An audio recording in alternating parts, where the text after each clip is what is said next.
action from government during the initial emergency, which actually lasted for a few days, where it was highly critical that people got seen. There was a couple of hundred people on the hill up here, no food, no water. There was babies that needed formula, obviously sanitary items. There was nothing like that available, and it was up to the locals to try and help do each other. drops, all that kind of stuff. And thankfully there's people like Mick Fanning and Parko came down. that actually started from jet ski rescues, which morphed into helicopter food drops and things like that, first aid drops. So those guys have really shown that there is way too much red tape in trying to deal with this kind of stuff, and it's really shown that stuff that just needs to get done quickly, and I don't believe there was enough done initially. And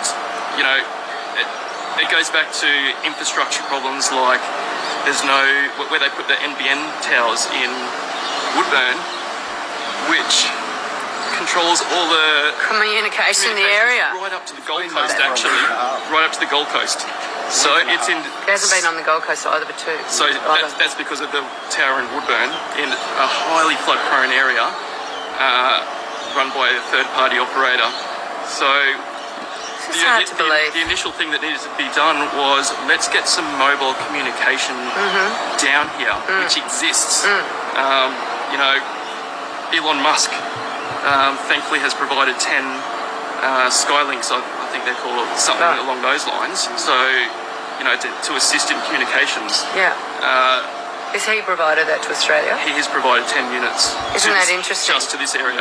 Just to this area. External people from offshore are helping our own country. We're not a developing country. No. But you'd think we were. You would think so. And that again was Mick Fanning that put the call out on Twitter. Yeah. Sweet. Like.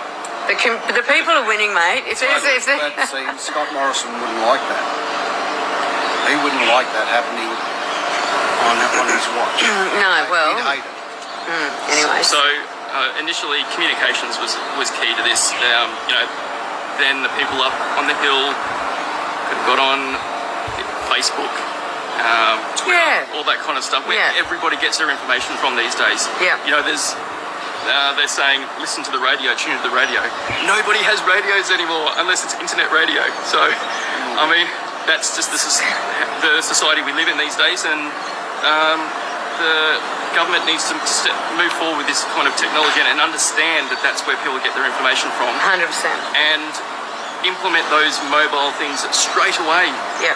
And so that's the number one thing I believe that should have happened, and it was just too slow. It was the same in Balna. You couldn't get communication with anyone in Balna for a whole week with a mobile phone. With your phone.